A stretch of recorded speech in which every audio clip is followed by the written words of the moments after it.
Welcome back to my channel. ఈరోజు ఏం జరగబోతుందో తెలుసుకుందామా? ఇంకా ఎపిసోడ్లోకి వెళ్ళిపోతే సత్యం బాలు వాళ్ళని తీసుకొని ఇక ఊర్లోకి అయితే వస్తాడు.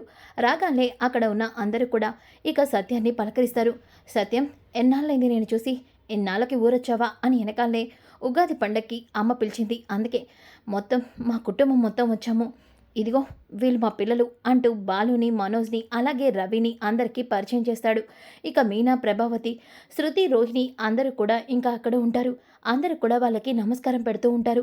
ఇక వీళ్ళు అలా మాట్లాడుతూ లోపలికి నడుచుకుంటూ వస్తారు. ఇక శృతి అయితే, ఏంటి రవి, లోపలికి కారులోనే వెళ్ళే వాళ్ళం కదా, ఇదేంటి నడుచుకుంటూ అని వెనకాలనే, శృతి ఇది పల్లెటూరు కదా, చిన్న చిన్న సందులు ఉంటాయి, కార్లు వెళ్ళడం కుదరదు, అందుకే నడిచే వెళ్ళాలి, ఇక్కడ ఇదే సాంప్రదాయం, పద శృతి అని చెప్పేసి ఇక అందరూ కూడా నడుచుకుంటూ వెళ్తూ ఉంటారు.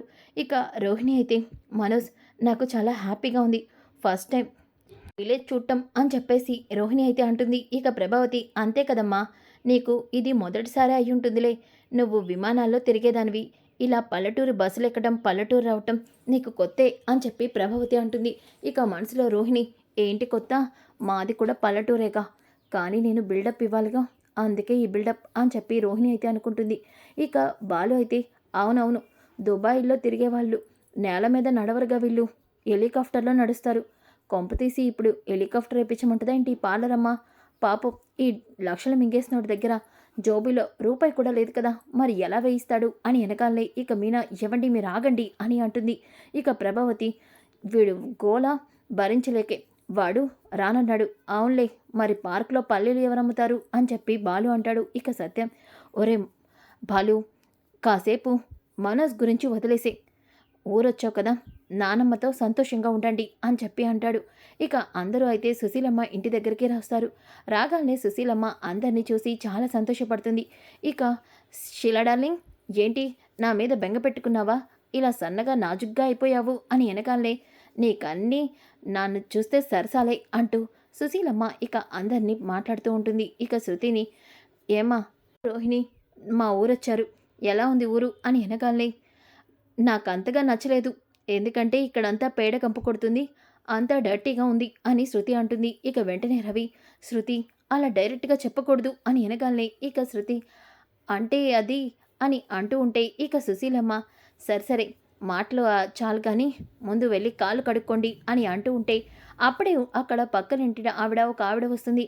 ఏ సత్యం, ఎలా ఉన్నావు అని వెనగాలనే, నేను బాగానే ఉన్నాను కళావతి, నువ్వెలా ఉన్నావు అని అంటూ ఉంటే ఇక ప్రభావతి, కళావతినా, ఎవరావా అని చెప్పి అనగానే, ఇక ఎవరినా నేను, మా ఇద్దరికే పెళ్ళయి ఉంటే ఈ ముగ్గురు పిల్లల్ని నేనే కనేదాన్ని, ఏం సత్యం నా గురించి ఎప్పుడు మీ ఆవిడతో కానీ నీ పిల్లలతో కానీ చెప్పలేదా అని వెనకాలనే వెంటనే బాలు, నాన్న ఆ నోట్ల మీద పేరు రాసుకోవడం, షేర్ చేసుకోవడం, కళావతి అంటే ఈమెనా అని వెనకాలనే, అవునరా అని చెప్పి అనగానే ప్రభావతి, ఏంటండి అంటే అదంతా నిజమేనా అని అంటూ ఉంటే ఇక బాలు, అంటే మీరు మాకు పిన్ని వరుస అవుతారన్నమాట అని చెప్పి పిన్నిగారు అని అంటాడు.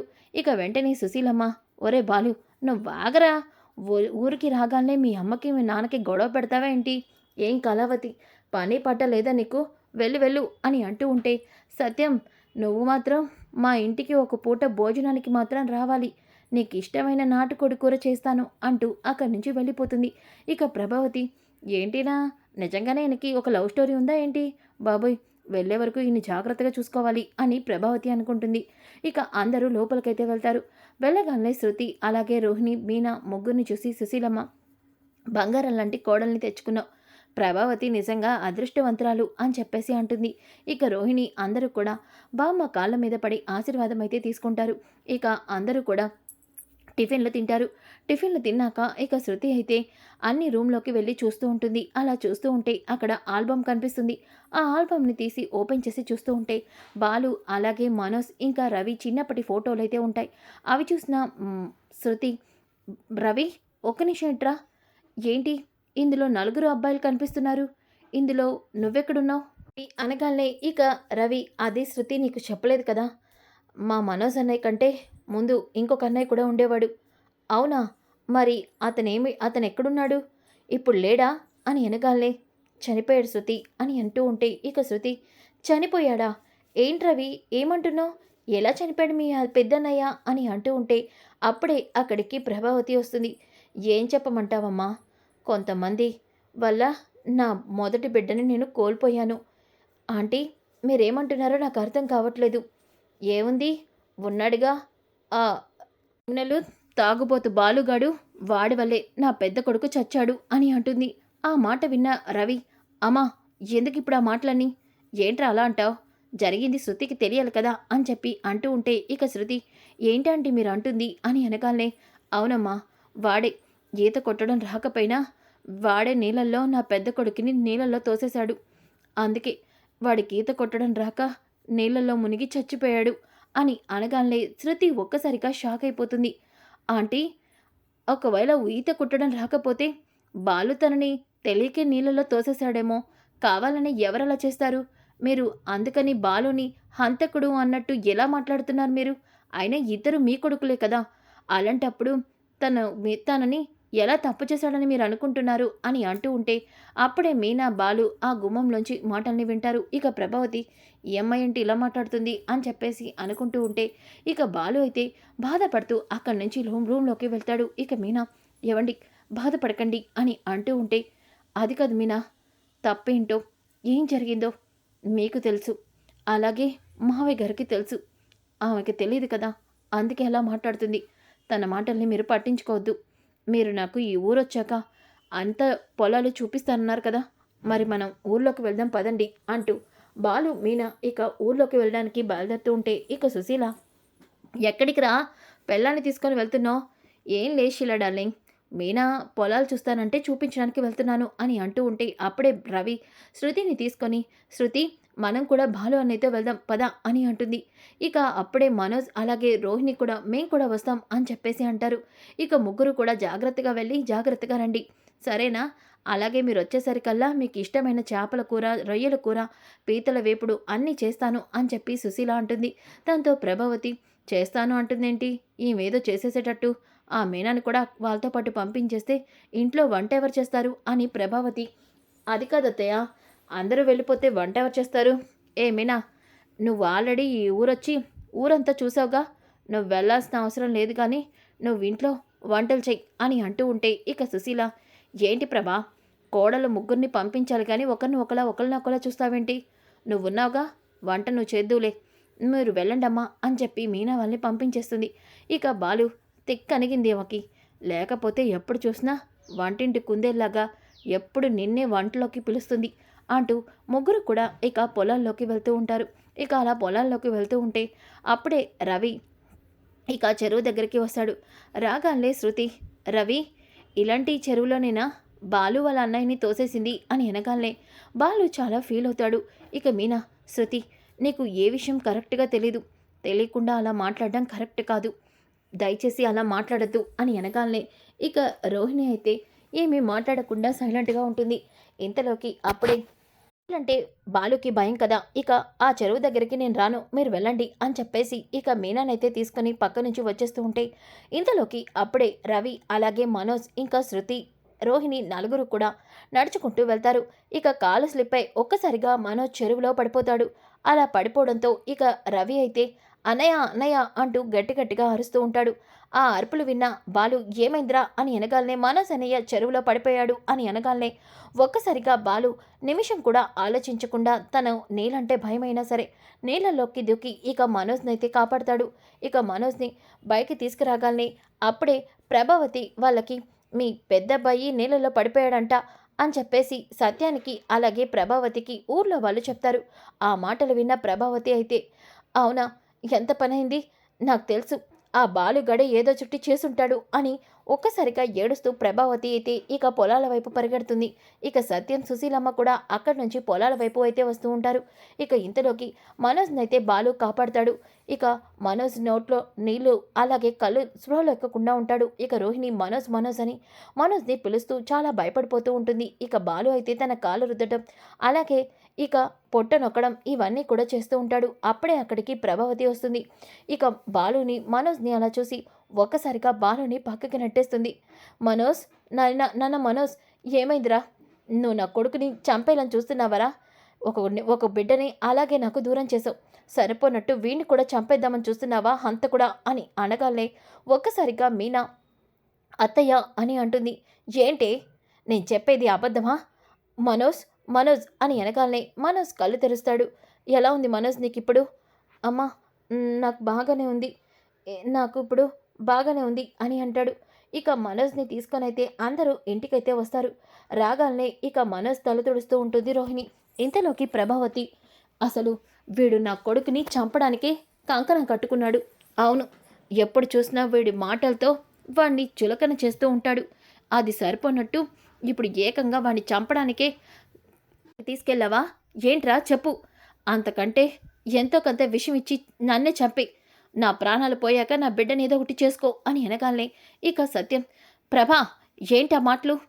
చూడు, మనోజ్ ఎలా నీ కన్న కొడుకో వాడు కూడా నీకు కన్న కొడుకే. అలాంటిది వాడు ఎందుకు ఇలా చేయాలనుకుంటాడు? ఏంటండి అలా అంటున్నారు? వాడు చేయకుండానే చిన్నప్పుడు ఏం చేశాడో మర్చిపోయారా మీరు అని అంటూ ఉంటే ఇక శృతి, ఆంటీ ఆపుతారా మీరు?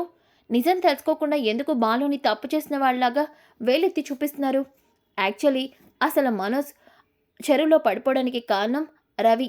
అవును, రవి బ్యాలెన్స్ తప్పి మనోజ్ని పట్టుకోబోతూ ఉంటే మనోజ్ కాలు స్లిప్ అయ్యి చెరువులో పడిపోయాడు.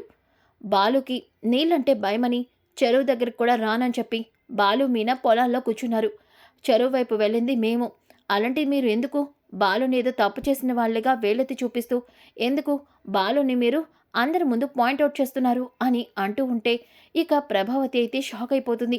ఇక సత్యమైతే, ప్రభా ఇప్పటికైనా నిజం తెలిసింది కదా, ఎందుకు ప్రతిదానికి వాణ్ణి వేలెత్తి చూపిస్తావు అని అనగానే ఇక మీనా, ఆమెకి బాగా అలవాటు కదా ప్రతిసారి మా ఆయనే తప్పు చేశాడు అనడానికి అని అనగానే, ఏంటే ఎక్కువ మాట్లాడుతున్నావేంటి? ఈరోజు వీడు తప్పు చేసుకోపోయిండొచ్చు, కానీ 10 ఏళ్ల వయసులోనే వీడు చేయాల్సినవన్నీ చేశాడుగా, నా కొడుకుని హతమార్చాడు కదా అని అనగానే ఒక్కసారిగా సత్యం ప్రభా అంటూ ఒక్కసారిగా చేయెత్తుతాడు. దాంతో సుగుణమ్మ, ఏంట్రా ఆగిపోయావేంటి? ఆ దెబ్బ దీని ఒంటి మీద పడాల్సిందే. అవును, వాణ్ణి పుట్టినప్పటి నుంచి గిలాగే దూరం పెడుతూ ఇది అది అంటూ వాణ్ణి బాధ పెడుతూనే ఉంది. ఆ బాధకి దానికి ఈ దెబ్బ పడాల్సిందే అని వెనకాలనే ప్రభావతి, ఏంటండి నేనేదో తప్పు చేసినట్టు మీ అబ్బాయి మీరు మాట్లాడుతున్నారు? తప్పు చేయడం కాదు, నిజంగానే నువ్వు తప్పు చేస్తున్నావు. అవును, నిజానికి నీ పెద్ద కొడుకుని చంపింది నీళ్ళలో తోసింది బాలు కాదు, ఈ మనోజ్ గడే అని వెనకాలే ఒక్కసారిగా ప్రభావతి షాక్ అవుతుంది. ఏంటి మీరు అంటుంది? అవును, ఆ రోజు ఈత కొట్టడం రాదు అంటున్నా వాడు పట్టించుకోకుండా వీడే మనోజ్ గడే వాడిని నీళ్ళల్లోకి తోసేశాడు. పక్కనున్న బాలు ఎంత చెప్పినా వినకుండా నీళ్ళల్లో తోసేసి, ఎక్కడ ఈ విషయం తెలిస్తే నువ్వు తనని కొడతావన్న భయంతో అబద్ధం చెప్పి ఆ నింద వీడి మీద వేశాడు. కానీ వీడెందుకు ఒప్పుకున్నాడో తెలుసా ప్రభా? చిన్నప్పటి నుంచి వాడిని ఎలాగో నువ్వు అసహించుకుంటున్నావు. ఇప్పుడు ఈ విషయం మనోజ్ని నువ్వు ఎంతో గారాబాగా చూసుకుంటున్నావు. వాడే ఈ తప్పు చేశాడని తెలిస్తే నువ్వు తట్టుకోలేవని, నువ్వు బాధపడతావని, ఈ నిజాన్ని నీతో చెప్పొద్దని వాడు నాతో ఒట్టేయించుకున్నాడు. అది వాడికి నీ మీదున్న గొప్ప ప్రేమ. కానీ నువ్వు ప్రతిసారి వాడు తప్పు చేశాడని చెప్తున్నావు.